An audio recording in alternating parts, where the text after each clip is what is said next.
Hey everybody, welcome to the show. Around the nation right here, TOT Nation. Jeff Waldorf here with you. I have a fantastic Friday show for you guys here today. We're going to talk about, obviously, an interesting story about Trump's knowledge, his brain, at least when it comes to what he knows about health. Oh yeah, Donald Trump. Perfect picture of health. So he should know a great deal, right? Then we have, of course, details, very serious details on the North Korea stuff that he said. So we also have, we're going to talk about that, of course. We've got Medicaid proposals. One of them here in Michigan, related, of course, to Trump administration's changes or to basically allow waivers. Certain waivers for work requirements. We're going to talk about that. Then we're going to have some fun with Aaron Schlossberg. That's an awesome story. Then we'll talk about Mo Brooks, and then finally end it on hopefully with something with some good news. We also have nothing prepared, but I do want to talk about it just for a second here. We do have a shooting in Santa Fe, Texas. Obviously, not good. Another school shooting, as usual. Some idiot showed up with, and this is not the shooter, by the way. After the shooting, there's a video of an idiot walking up with an American flag, a MAGA hat, and a gun on his holster saying, "Make America great again." Are you fucking kidding me? There are people in the school that just got shot. 10 people are dead. So you're going to show up with your MAGA hat and your flag and be like, MAGA, and your gun, more specifically. Like, no, that's fucking moron. Okay, so anyway, again, condolences for everybody, the families who were affected. The Parkland students, I was watching this on Twitter. Parkland students, of course, sent out their heartfelt condolences and were like, hey, man, look, we understand how it feels. We're with you. And so President Trump also tweeted about it. That's your normal thing. Oh, yeah, we're with you. We're gonna try and work on something. No, you're not. The last time this happened at, ironically, Parkland, he didn't do anything. They didn't do anything about gun control. They didn't do anything about pretty much anything. It was nothing more than just platitudes. So, it really kind of rings hollow at this point when Donald Trump starts talking about, oh, I'm going to do something. Believe me, it's going to be tremendous. And everybody's going to be super safe, okay? And then, because what we're going to do is we're going to do exactly dick. Okay, we're going to do nothing. Thoughts and prayers. Yeah, that'll do it. Sure, that'll do it. Man, I tell you what, it's frustrating because this happens way too often. Like I said before on Twitter, and you follow me at Jeff's Politics, by the way, on Twitter, I said, look, days, like, now we're going to have to reset our days since a mass shooting counter again. Because it seems like that's what we do every few weeks, every month or so. We have another mass shooting.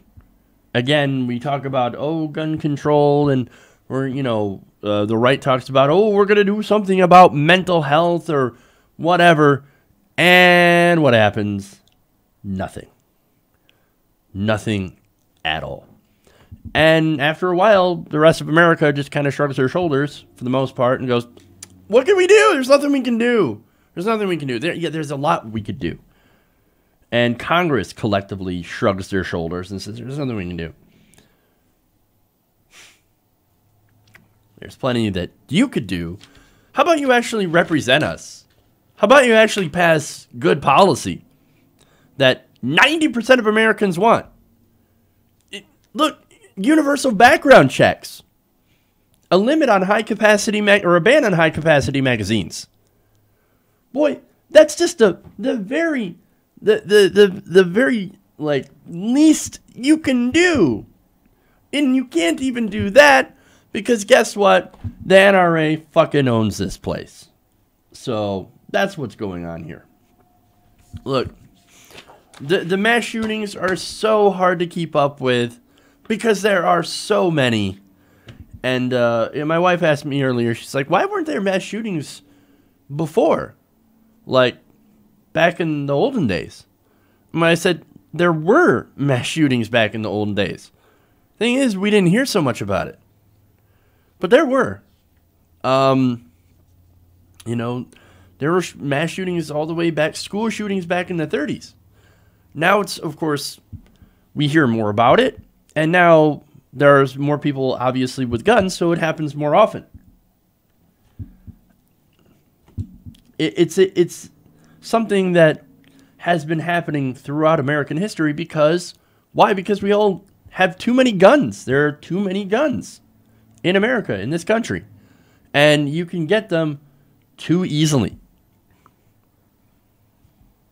But what would I know? I'm just a libtard. Anyway. I don't want to spend the rest of the show on this. Because it's just depressing. All right, anyway. Before we get started with the show, just want to remind everybody, please give us a like. Please give us a share wherever you're watching. That goes to help the show. If you also want to help the show in other ways, there's the super chat. So you can support the show, ask a question, leave a comment, point out something that maybe I missed, or point something that you want maybe me to add on or expand on. Whatever. Use the super chat. That makes it easy, really, really, really easy to see those comments. Because they basically, what it does is that it flags me or it flags that comment so that I can see it more easily. So I don't have to like sit there and scroll up and stuff. It's right there. So that helps out a lot. But anyway, that's one way to help. Another way to help is through Patreon, patreon.com/DYTNation. That's how to support independent progressive media. In fact, both of those ways help support the show, especially now that we're being basically crushed and destroyed by YouTube algorithm changes that have basically, and I've said something about this before, and I don't like to go into detail too much because it kind of sounds like, oh, you know, woe is me, like begging and shit. I don't want to come across that way, but I have lost literally 2/3 of my monthly views. I used to pull in over 1.5. I mean, on a really good month, 1.5 million views per month. I'm not even anywhere close to that because of those recent algorithm changes. And that, of course, has hurt the show tremendously. So, and that's just the reality of it. So if you can support the show to kind of make up for that, that's what I'm asking for. And thank you to everybody who helps out and who allows me to continue doing the news and doing the show. Because if I didn't have that, I mean, you know, I'd be screwed. Anyway, let's go into the stories. I think I've talked long enough about other stuff. Okay. I love that. Brain man. Okay. Now, I think it's been established so far that Donald Trump he's not a smart person. He's not a very stable genius, despite the fact that, of course, he says things like this. And then they say, is Donald Trump an intellectual? They say. Trust me, I'm like a smart person. I'm like a smart person, you know. In fact, we need brain, and I got brain. I got like the greatest brain ever. Well, no, he does not. He does not have a great brain. Just because he took a test, an elephant test or whatever, to see that, or to figure out whether or not he has like dementia or something. And big surprise, he doesn't. He's just an idiot. He goes around claiming, "No, I'm so smart. I'm the smartest president ever." No, you're not. And we've got some examples. Look, it's not just about policy. For example, he doesn't know anything about any of the policies that he passes, or anything that he talks about. And for example, on healthcare, he didn't know anything about his own healthcare plan. But it's not just about policy. It's also on general things that he should have some sort of idea about what he's talking about. Now, let me give you an example. He goes back to when he was talking about Angela Merkel, right? Now, he was talking to Merkel about trade. Now, trade is something that Donald Trump purports that he knows a lot about. Hey, I know good trade deals, man. I tell you what, our trade deals are terrible. They're sad, and I know good trade deals. I can make good trade deals because that's what I do. I make deals, right? Well, he was talking to Merkel about bilateral trade agreements between the U.S. and Germany. Now, that's what he wanted. I just want to trade with Germany. Well, you can't do that because Germany is part of the EU. The EU trades as a bloc. Okay? So you can't just trade with one country. You have to trade with all of them. Now, Trump, during a meeting with Merkel, had to ask her several times if he could trade with just Germany. Now, according to the New York Times, Merkel was afraid to correct Trump since White House aides had told German officials the four-term chancellor had been condescending to Trump during one of their first phone calls. Condescending. So, look at this. Here you have Snowflake Trump say, how dare Merkel be so condescending to me? Snowflake.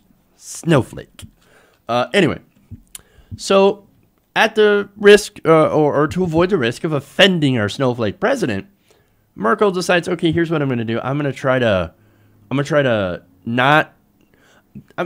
make it a way to not offend this very thin-skinned idiot president. So she said that, made an explanation that an agreement could be reached in concert with the EU. So Trump responds, so it could be a bilateral? And Merkel just kind of nods and smiles. And then Trump said, no, that's great. That's great. It could be bilateral. He asked a couple of times. Again, not a smart person. In fact, he's so incredibly dumb that today footage has been revealed of Bill Gates talking about the couple of times that he had met with Donald Trump and what kind of conversations they had that made him look incredibly stupid. Watch. I never met Donald Trump before he was elected. There was a thing during the election where he and I were at the same place and I avoided him. Anyway, then he got elected, and so I went to see him in December. He knew my daughter Jennifer because Trump has this horse show thing down in Florida. In fact, he went up and talked to Jen and was being super nice. And then like 20 minutes later, he flew in a helicopter to the same place. So clearly he had been driven away, but he wanted to make a grand entrance in a helicopter. Anyway, so when I first talked to him, it was actually kind of scary how much he knew about my daughter's appearance. Anyway, so I saw him at Trump Tower. I said, hey, science and innovation is a great thing. You should be a leader who drives innovation. And that conversation was about a broad set of things in energy, in health, in education. Pick things you want to do that are big. HIV vaccine, you could, accelerate that. Be associated with innovation. And the second time I saw on was the March after that, so March 2017 in the White House. In both of those two meetings, he asked me if vaccines weren't a bad thing. Both times he wanted to know if there was a difference between HIV and HPV. So I was able to explain that those are rarely confused with each other.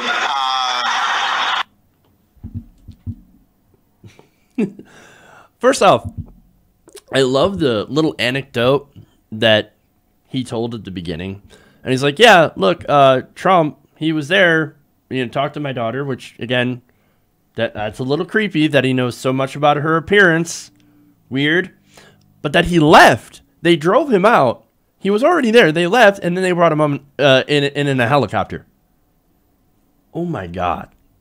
Who does that? Well, this guy. But getting to the point, though, HPV versus HIV. I have no idea what those are. Are they the same thing? You moron. Look, how could you not know? I could understand HPV not being as familiar with that, human papillomavirus. Okay. But HIV, that's the precursor to AIDS that develops into AIDS. How can you not know that? You lived through that time. You lived through the time when AIDS was a huge, huge thing. And it still is a big thing, but we can treat it a lot better. And people who have AIDS can actually live longer lives than they could before. How do you not know those two things are different? How do you not understand that? You went to college. I swear to God, he went to a school, which should, by the way, be incredibly embarrassed, and I think that they are. You went to Wharton. You have access to information. You have the internet. You have a cell phone. You can look up pretty much anything, any kind of information, to understand that there's a difference between HPV and HIV. You could understand that. You claim to be a very stable genius, and yet you continue every day to prove how much of an idiot you are. I was going to say like an epic moron, but I don't even know if that's strong enough. I mean, God damn it. Like, you're the president of the United States. Pick up a goddamn book and stop being such an utter embarrassment. Every day, it gets much worse. It's worse. It's worse than the day before. Okay. Anyway, let's move on to more serious stuff.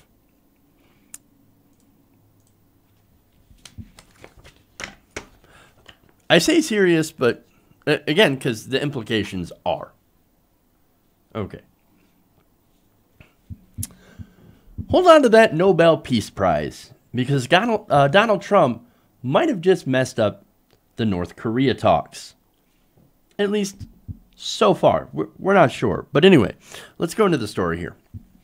According to The Guardian, Donald Trump has issued some new threats against Kim Jong-un and basically said that they face the same fate as Libya's former leader if North Korea does not decide to make a deal on their nuclear weapons program. Now, Trump issued this threat at the White House when he was asked about the recent suggestion by his national security advisor, John Bolton, that the, quote, Libyan model be a template for dealing with North Korea. Now, the model Bolton was referring to was actually Gaddafi's agreement in December of 2003 to surrender his nuclear weapons program. Now, that included shipping his uranium, his centrifuges, to the United States. Now, I don't think that will likely happen. That would be great if that happened. And if they actually do end up doing something like that, wonderful. Then, again, I would give Trump all the credit in the world. But Trump, he's an idiot. He thought, Libyan model. Oh, you mean when we bombed them? No. In fact, here's what Trump said about that. The model, if you look at that model with Gaddafi, that was a total decimation. We went in there to beat him. Now, that model would take place if we don't make a deal, most likely. But if we make a deal, I think Kim Jong-un is going to be very, very happy. So, wait, make a deal that's going to make you very, very happy, which likely won't because it's a compromise. And when it's a compromise, Normally, both sides really aren't necessarily all that happy, but they don't hate the deal enough to walk away from it, right? So that's compromise. Nobody's ever happy. But if you don't make that deal, well, then we're going to use the Libyan model, which basically led to the death of Muammar Gaddafi. Great. Now he continues. This with Kim Jong-un would be something where he would be there. That's a real sentence. I swear to God, he actually said that. He would be there. He would be running his country. His country would be very rich. We're willing to do a lot, and he's willing to do a lot also. And I think we'll actually have a good relationship, assuming we have the meeting and assuming something comes of it. And he'll get protections that are very strong. A year later, right? And I still can't listen to him talk. Like, I don't understand what he's saying. Like, how he puts sentences together. It doesn't make sense. Again, we're willing to do a lot, and he's willing to do a lot also. And I think we'll actually have a good relationship, assuming we have the meeting and assuming something comes of it. And he'll get protections that will be very strong. God, he's so dumb. He's so dumb. But let's go back to other than sentence structure, which again makes no sense. Let's go back to his threat, right? So we're going to do the Libya model. The Libya model that was total decimation. You idiot. Don't threaten a country with total decimation 3 weeks before your summit that you're supposed to be talking about denuclearization and peace. That is what we call not smart. That's what we call really, really fucking dumb. Now, asked whether his comments meant that he disagreed with his national security advisor, the president said, quote, I think when John Bolton made that statement, he was talking about if we were going to be having a problem. Because we cannot let that country have nukes. We just can't do it. They already have nukes. They already have nukes. Okay, anyway. Fine. They have nukes, but they probably shouldn't. I actually agree with that. I don't think that they should have nuclear weapons. Guess what? I also think that nobody should have nuclear weapons. Why should any country have the power to destroy the entire world several times over? And guess who has the most nuclear weapons? We do. America has the most nuclear weapons out of anybody. So we also should not have them. Nobody should have them. But anyway, he can... Now, here's the other thing, right? We're already having problems here. Most recently, North Korea reacted very strongly against statements made by Bolton over the weekend, who insisted North Korea would have to dismantle its nuclear arsenal completely and immediately if we're going to make a deal. Well, already, to North Korea, that is a non-starter. Like, no, we're not just going to give up our nukes. Remember what happened to Libya? Now, again, it's very interesting how they bring up the Libya strategy, right? Because Libya gave away their nukes in 2003, as I explained earlier, on the promise that nobody would attack them, right? You give up your nuclear weapons program, everything's going to be good and you'll be able to stay in power, right? Well, how did that work out? Under the Obama presidency, and was when Hillary Clinton was Secretary of State, we bombed the shit out of Libya. In fact, what was it that Hillary said? I don't know, something about, never mind. She said something terrible, and I just can't remember that quote right now. But, look, our government basically made a promise, and, oh, look at that, we broke that promise. Because we went after Gaddafi after he got rid of his nuclear weapons. Now, North Korean officials have also been paying attention, right? And they see how that worked out. They saw how there was pictures and there's video of Gaddafi being dragged through the streets with a metal pipe up his ass. And they were like, nope, that's not going to happen. That's not going to happen. Not to us. That's what happens when you get rid of your nuclear weapons. You end up having Western powers bomb the shit out of us, and then we end up with pipes up our ass. Not going to happen. Not going to happen. Now look, if we can get a deal that reduces our nuclear arsenal, That would be amazing. If we can get them to make a permanent peace with South Korea, that would also be great. Allow for some trade, and maybe eventually get to stop them from doing like death camps. That'd be great. I'm personally in favor of having them stop doing concentration and death camps. Awesome. If we could do that, that would be great. Those would be positive steps. Now, obviously, it'd be absolutely wonderful if they completely disarmed their nuclear weapons program. And it would also be amazing if they became a functional democracy. But then again, how likely is that stuff going to happen? Not very likely. So we shouldn't be putting those preconditions on them, because then they're never going to come to the table. So, unfortunately, the Trump alternative to them coming to the table, if they decide to put this precondition on them, is basically war. And that would not be a good thing. That would be terrible. It would be very sad. North Korea has a lot of conventional weapons, and they have enough to kill millions of people in South Korea. Now, a lot of those weapons, a lot of their artillery is buried deep into the mountains, and obviously would be very hard to bomb. So, while we're trying to bomb the bunkers and stuff, well, they could be slaughtering millions of South Korean citizens. It would be a bloodbath. This isn't like Iraq. It wasn't like Libya. This would be a disaster, a complete disaster. And again, if we're going to go after their nuclear facilities, well, good luck. Those are also buried in the mountains. Look, war would be a terrible, terrible idea. Terrible. What we need to do is we need to come into this with realistic expectations, right? And at least some sort of openness. And look, I understand that North Korea is not exactly a good faith actor, and that we shouldn't be like way too optimistic that they're going to hold to their word. But we've got to work out something. We actually have to do some actual negotiation, real negotiation, and end up with something, agreement that's palatable to both sides and that prevents a deadly, disastrous conflict. And you cannot do that when you're out there making threats. It's almost as if Trump is so dumb that he's unwittingly sabotaging these talks before they even begin as some sort of bravado trick. But that's the thing. They believe, a lot of right-wingers and Donald Trump himself believes, no, that's the thing. These talks are because I was tough on North Korea. No, they weren't. A lot of it is about South Korea and how they've been reaching out. And look, Kim Jong-un and Donald Trump are a lot alike.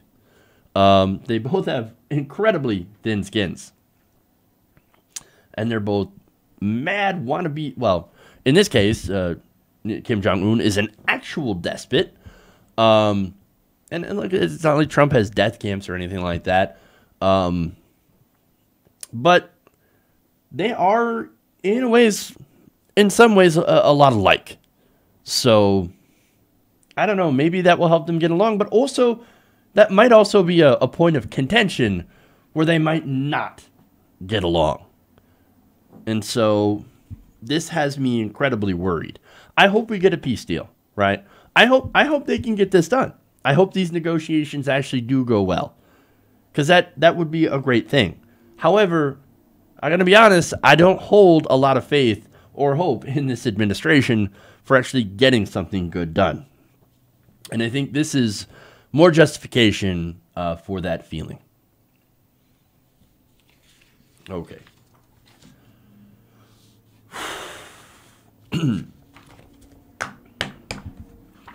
Okay. Moving on. We got a lot of stuff to talk about. All right.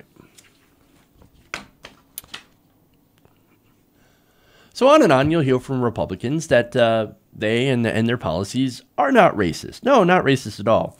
And if you ever bring it up, well, then you're a race hustler, you're an SJW, and that these African Americans are not victims. No, what you need to do, and what they need to do is get off their ass and get a fucking job. Stop acting like victims. Well, here we actually have policy and proof that Republicans favor white people. And, of course, it has to do with the recent changes to Medicaid. See, the Trump administration has now been allowing states to get waivers on work requirements. Now, originally, of course, they wanted to start having states be able to put in work requirements, and there's been a lot of states, a couple of states at least, that have actually been starting that. So they're like, okay, yeah, let's put work requirements on people on with Medicaid and with food stamps. So we're going to make you work for it if you're going to get any sort of government assistance. Well, HuffPost has a good example of work requirements being put on some and not on others. HuffPost explains, Michigan Republicans are pushing a new bill that would require Medicaid recipients in the state's mostly black cities to work to keep their health benefits, but would exempt some in the state's rural white residents from the same requirement.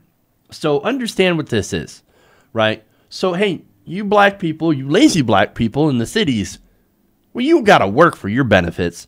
But you poor rural white voters, don't worry, you don't have to work for your benefits.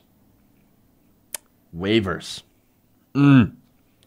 Now, under the bill, Medicaid recipients in 17 mostly white counties, all represented by Republican senators, would be exempt from work requirements, according to an analysis by the Center for Michigan, which is, of course, a think tank. Medicaid recipients in the 6 municipalities with the highest unemployment rates, including Detroit and Flint, would have to work at least 29 hours a week to keep their health benefits. All 6 cities have black majorities or significant numbers of black residents. Now, the disparity stems from a provision in the bill that would lift the work requirements in counties with unemployment rates over 8.5%, but not from cities with similar joblessness rates. Since most urban counties in Michigan contain both high unemployment cities and richer suburbs, Michigan's biggest cities would be subject to the work requirements. Now, that would, of course, include Detroit.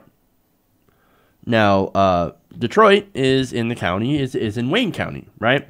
Now, Wayne County had an unemployment rate of 5.4% back in 2017. Now, that's pretty good. However, the city itself has a 9.3% unemployment rating, meaning that the people in the city are being hit with these work requirements, but the people out in the country are not. So, man, that is, I think it's pretty obvious what this is. See, rural white voters, you get to keep your benefits. But again, if you're in the city and you're an African American, well, then you got to work for your benefits. Stop leeching off the system. Pull yourself up by your bootstraps. Now, you can say, no, wait a minute here. You don't understand. Black people are unemployed because, well, even though there's plenty of opportunity, I mean, they live in the cities. The people out there in, rural Michigan, well, they can't help it. There's not a lot of jobs out there, so maybe we need to give them a waiver to help them out. Well, okay, well, look, let me show you why that is a disingenuous argument. All things being equal, if you were really worried about, saving taxpayer money, for example, because that's kind of what this is about, the whole work requirements thing. We got to save taxpayer money. We got to get people off the dole and get them back to work. Right? And work requirements is just one way to do that. So at least you can have your health insurance or your health care through Medicaid, but at least you're working for it, right? And you're giving back to the system, and you're not completely dependent on the government. Well, then why don't they tell the loser rural white Americans in these counties? Why don't they tell them to go move to the city so they can get a job? If there's more opportunity in the city, if they expect black people there that are in the city to be able to get a job easier because there are more jobs in the city, well, then why not? Why don't you just tell these rural white people to move to the city so they can get a job? Oh, but they don't. I mean, look, if black people have to pull themselves by their bootstraps and not get special treatment, then, well, why don't white people? Why don't those white rural voters? Because it's not about that. What this is, of course you know what this is. This is racism. This is institutional racism, and it's basically about not letting those people have benefits. That's why these white people, these white voters, get a special pass. Oh, you're from a rural area and you can't find a job and you've got Medicaid. Well, that's okay. You can keep that without having to work. Look, I think it's fairly obvious, and it's not to blame people in rural America. I believe in this radical idea that everybody should have health care, right? But if you can't see that there's a racial animus to this, then it's because you don't want to see it. And besides, in reality, the vast majority of non-elderly adult Medicaid recipients without disabilities live in households in which someone is working. This is according to the Kaiser Family Foundation. And a majority of recipients already work. So what this is that doesn't even solve the problem. It's not about protecting taxpayers. It's about a dog whistle to the racist Trump base. This is Trump inspired. Now, of course, Republicans, they claim, no, what are you talking about? Racism? No. In fact, State Senator Mike Shirkey, who wrote this legislation, denies that there was any sort of discriminatory intent. No, none at all. No, of course not. No, we're not discriminating.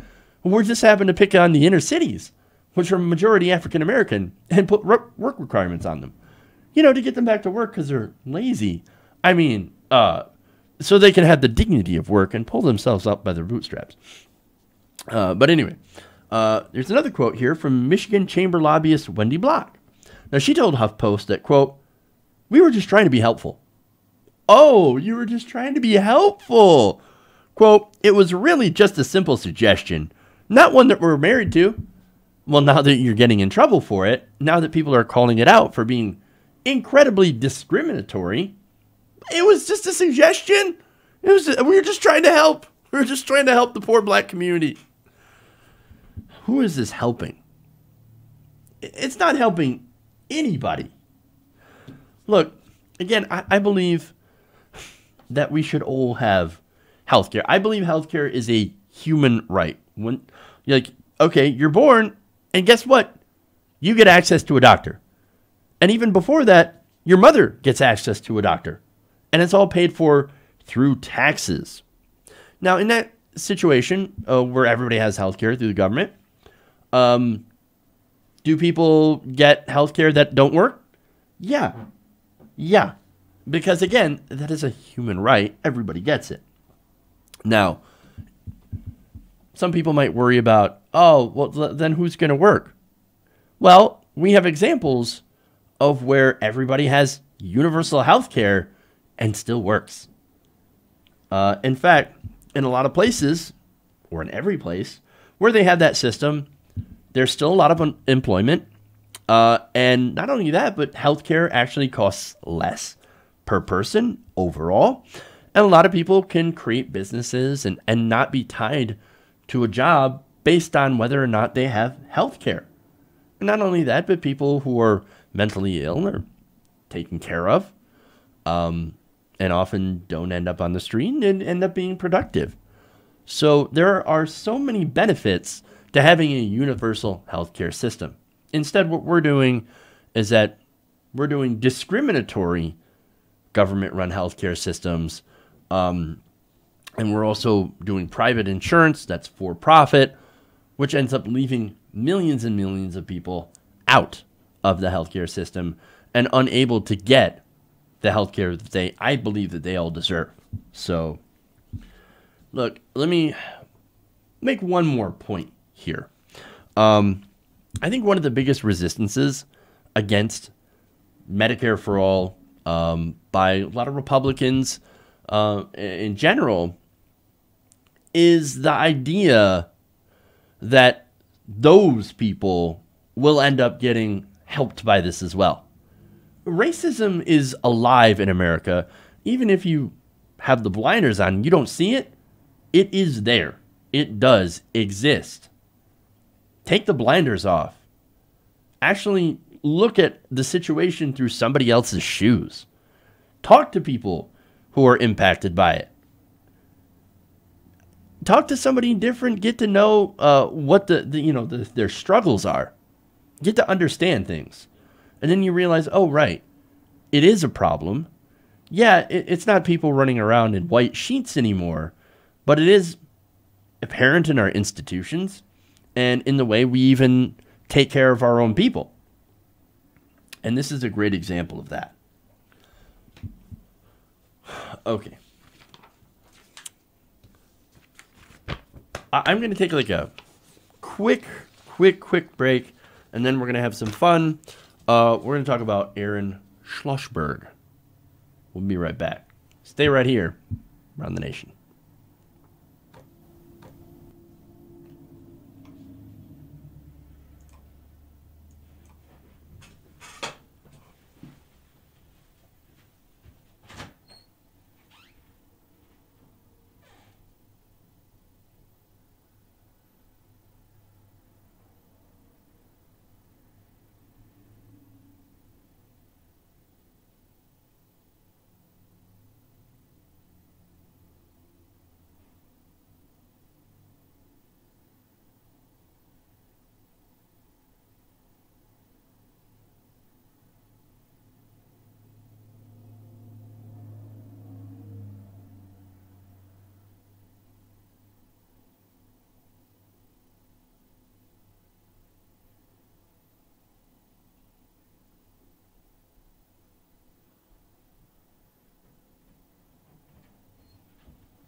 Everybody, welcome back to the show.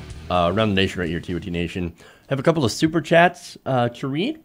Kieran says, not many are reporting on the Republicans' latest efforts to defund Planned Parenthood. They could pull it off this time. A piece highlighting that would be great. I will actually talk about that on Monday.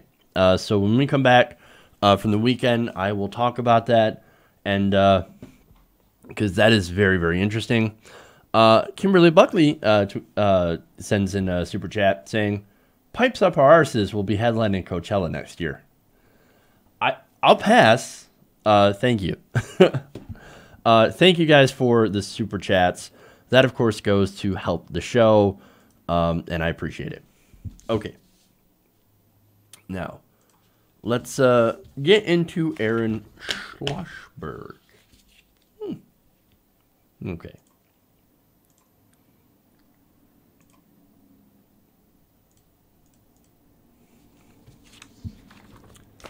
You may have heard a lot about Aaron Schlossberg for the last couple of days. He was caught on a viral video saying terrible things about Latinos and calling ICE on people basically speaking Spanish in public. I mean, how dare you speak another language in America? Now, following that video, we found out a few details about who this guy actually is. For one, he's a Trump supporter. Well, that's no surprise. You're not going to be surprised if you've seen the video and if you've seen other videos, because it seems like this guy seems to be getting around as far as getting into trouble in Manhattan. Now, he actually donated about $500 to Donald Trump's campaign. Not only that, but as I said before, he loves to start shit. Now, first, let me go back and show you the original video, viral video, of him, and then we'll go to some other videos where he is found starting shit. Let's watch. Every person I listen to, he spoke it, she's speaking it, is America. He is America. He's very ignorant. It's fucked up. He's very ignorant. And he shouldn't be allowed. Because I will be following up. And my guess is, they're not documented. So my next call is to ICE to have each one of them get out of my country. If they have proposed to come here and live off of my money, I pay for their welfare, I pay for their ability to be here. The least they can do is Now welfare? Yes, such an ignorant. You would say we're running a place in Midtown Manhattan, your staff should be speaking English, not Spanish. Because of people like you, our nation Honey, I'm calling ICE. Call ICE. I'm gonna call ICE on you. What are you doing, man? Now, look, earlier you said stuff like, "Oh, I pay for their welfare. They can't even speak English." You idiot. They don't get welfare. If you're undocumented, if you're calling ICE, because, well, look, that's who you believe. I'm going to call ICE because you're an undocumented immigrant. You're an illegal immigrant, and I'm going to take you away. Well, if they're undocumented, that means they don't get welfare. And in fact, it's estimated that undocumented immigrants pay about $13 billion in state and local taxes. They pay into the system. So they pay into the system, and I think they get like $1 billion back. So they pay about $12 billion into the system. Oh, but they're taking my money. They're taking my money. They're taking my welfare. Pfft, come on, man. That is bullshit. And again, you can see why he's a Trump supporter, but it turns out he's also a supporter of Milo Yiannopoulos. Earlier back in 2017, he decided to go to a counter-protest because, look, there were some Jewish people that were for Palestine, and I actually agree with that. I think it's a good movement. Well, Schlossberg came out on the other side, and, well, let's let the video speak for itself. You are not a Jew. You are not a Jew. You are not a Jew. You are not a Jew. You are not a Jew. Are you a Jew? I've been in Israel twice. Yeah. You don't stand with him. Why? You are not. Why are you so upset with him? Because he's pretending to be Jewish. He's making everybody else think that that's what Jews You think that he's faking his Judaism? He already told me he's not Jewish. Of course he's not. He told who he's not Jewish. What did he tell you? Ask him. You're the moron from before. I was saying already. Because these guys are the most so-called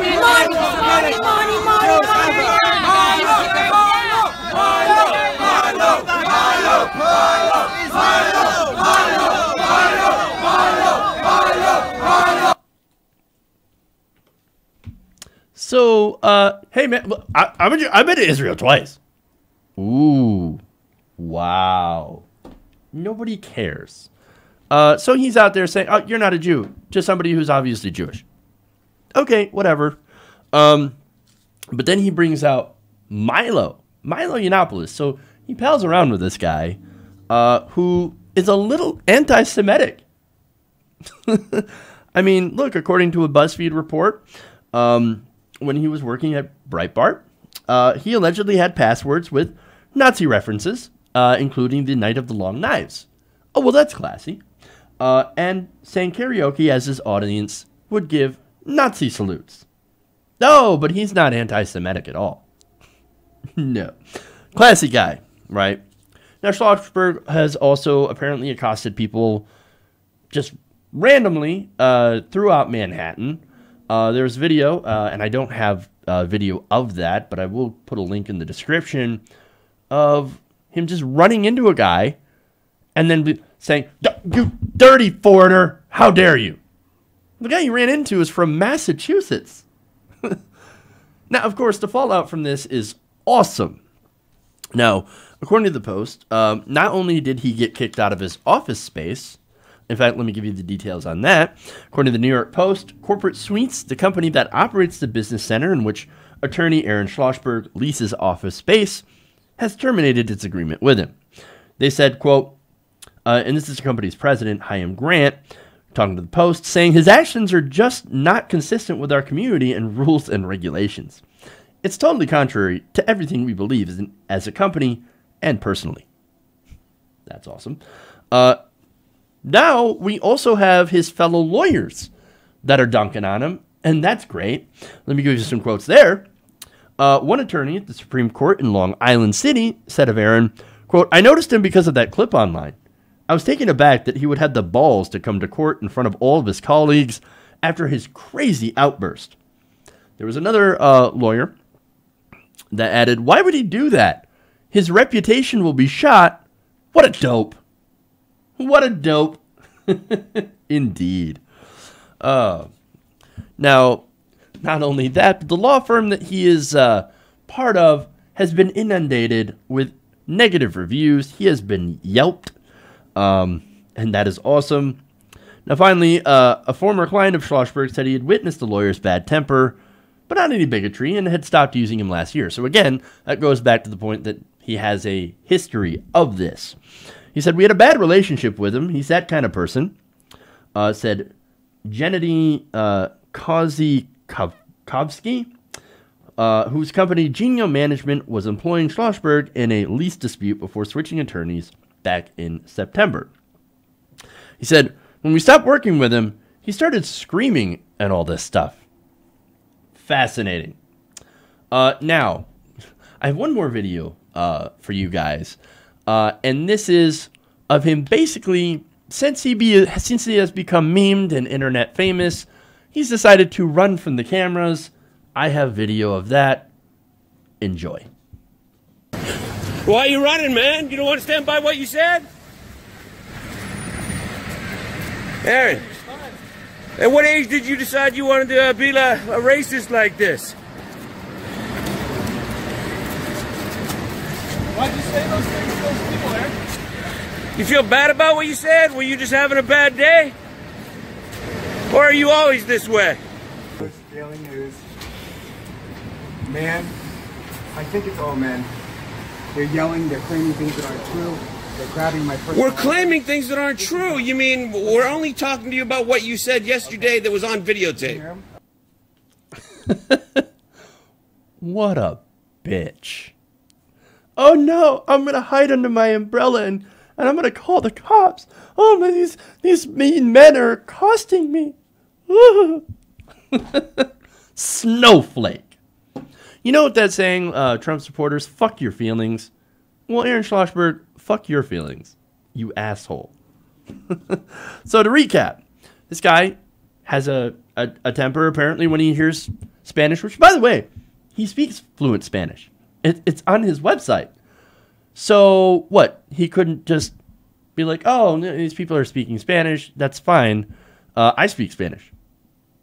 You couldn't, for some reason, you just couldn't stand the fact that they were speaking another language.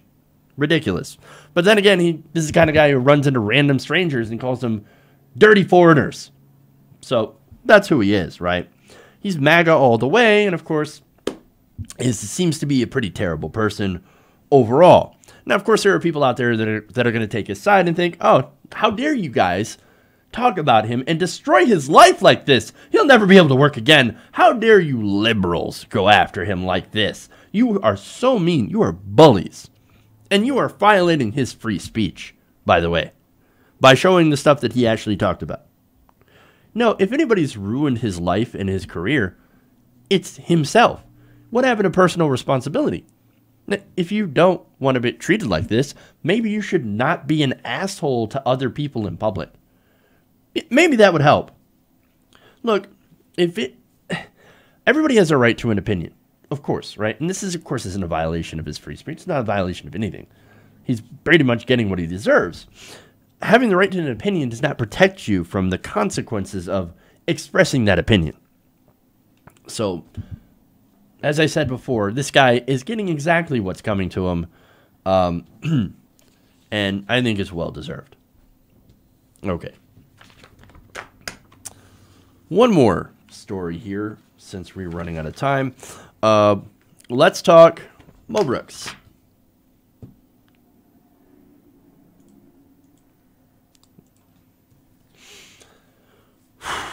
Now,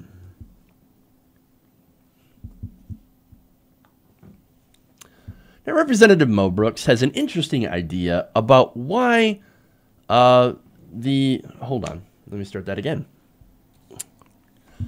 Now, Representative Mo Brooks has an interesting idea about what might be causing rising sea levels. Now, he expressed this during an exchange with Philip Duffy, who is the president of Woods Hole Research Center and a former member of the Obama administration. Let's take a look. In particular, Dr. Duffy, you said that there are going to be massive Isn't that the word that you use in your remarks? Massive sea level rises. Don't you think if you're going to have that kind of statement, you ought to have some idea as to what all the causes of sea level rises have been? Sure. Since And human beings have been on Earth? if you're referring to ground subsidence, that is a factor in some regions. Okay, what else? That's one. So now we've gotten two. What else? Ground subsidence is not going to cause the levels of sea level rise that arouse my concern. I'm just asking for factors. I was not asking for your prioritizing of one over the other, but you've mentioned two. What else? Those are all that I know of. What about erosion?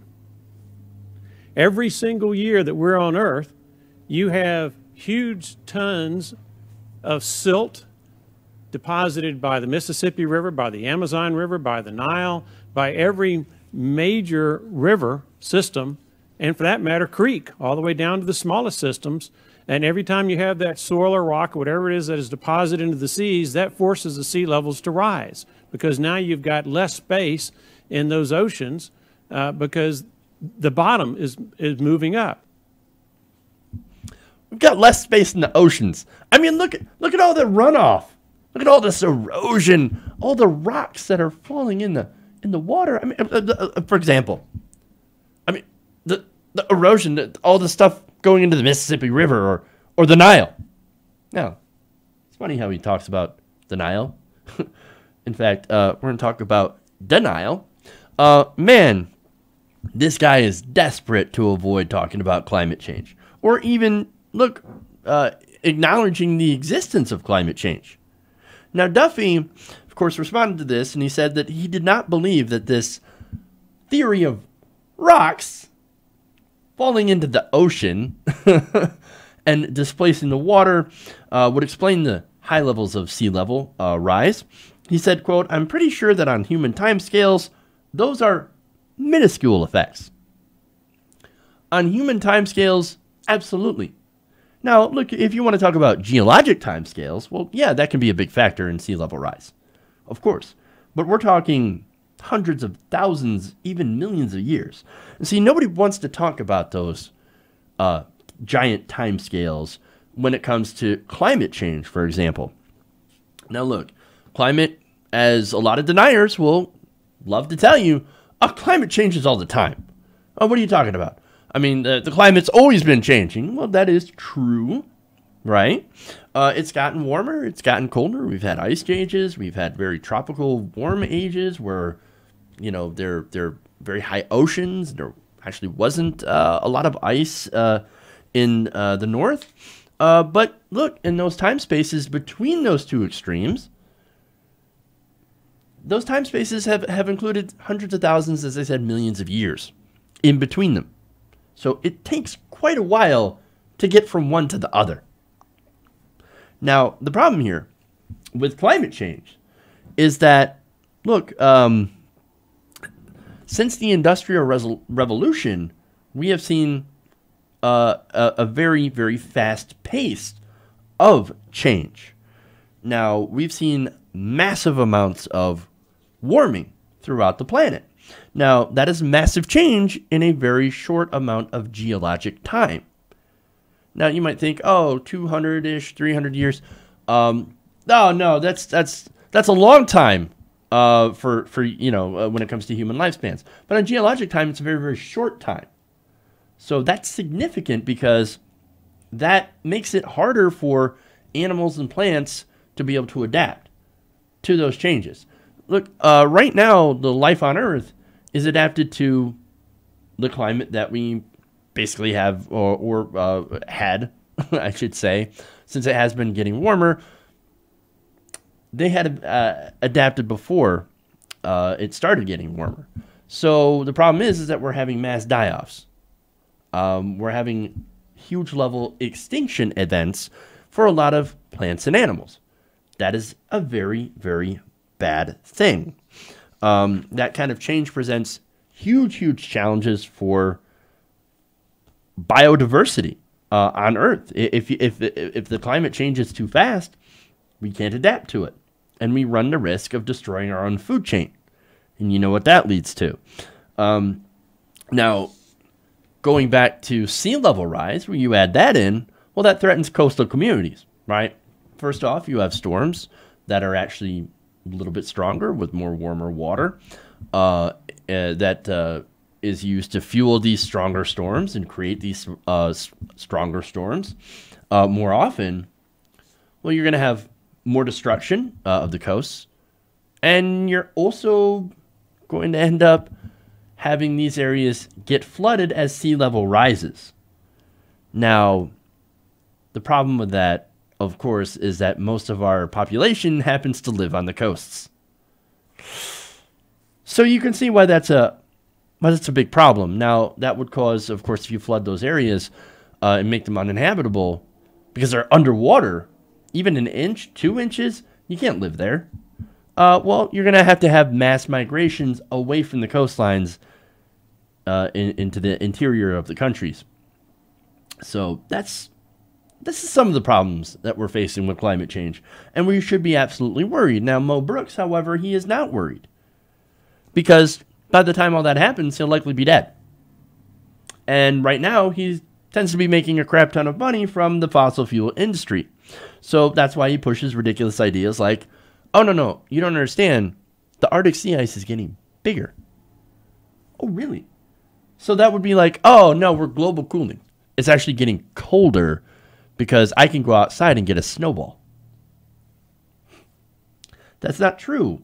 According to satellite records, there has been a documented shrinkage of the Antarctic ice sheet and an acceleration of that shrinkage. Why? Because it's getting warmer. And of course, warmer water expands, and the melting, of course, shrinks the ice sheets. So, but he does not care. He doesn't give a shit. That's why he can tweet out things like a Wall Street Journal op-ed that denied the role of climate change in playing the role climate change is playing in sea level rise. Now, it's funny because he basically said, there's nothing that we can do about this except build dikes and seawalls a little bit higher. Oh, so there's nothing we can do. I mean, how convenient. It spares both him and his donors any responsibility for reining in carbon emissions that are driving climate change. Because to him, climate change doesn't exist. And it's not an explanation as to why we're seeing sea level rise. Nothing we can do. Just rocks falling in the ocean, right? Build a bigger wall. What a coward. Again, here's the truth. It's pretty simple. Scientists aren't hiding it. They're talking about it. And in fact, I think they're being a little too conservative in their estimates, and they're not raising the alarm enough. And here's Mo Brooks saying, nothing we can do. Where's my check?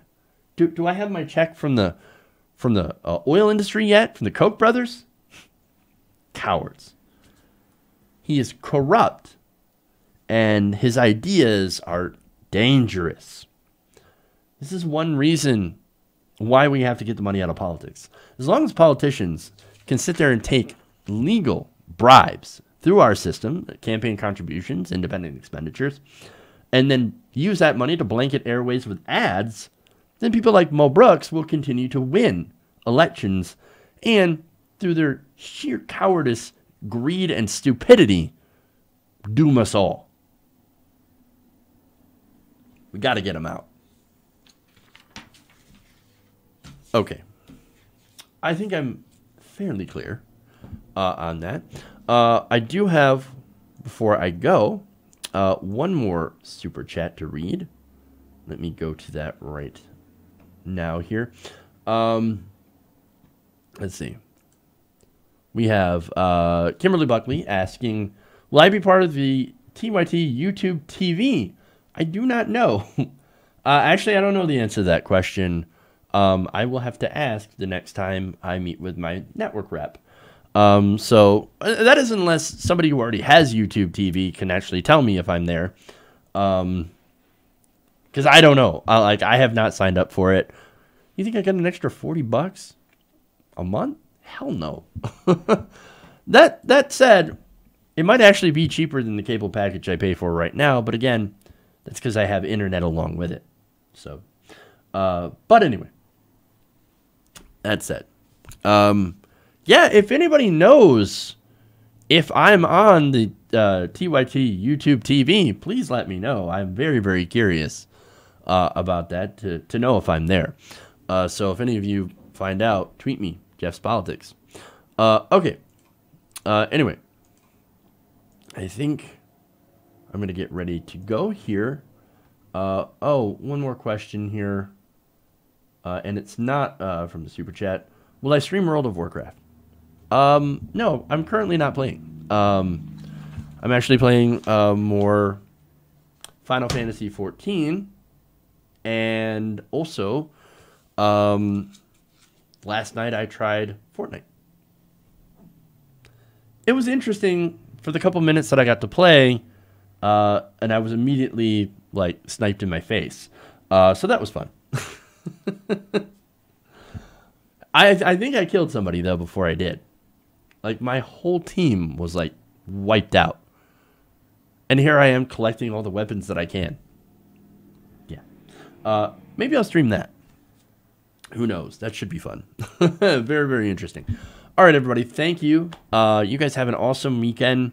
Appreciate the super chats. Yeah, always goes to help the show. Patreon, if you want to become a recurring, patron, subscriber, whatever you want to call it. That helps out the show greatly. Thank you so much. Love you guys. And remember, change begins with you.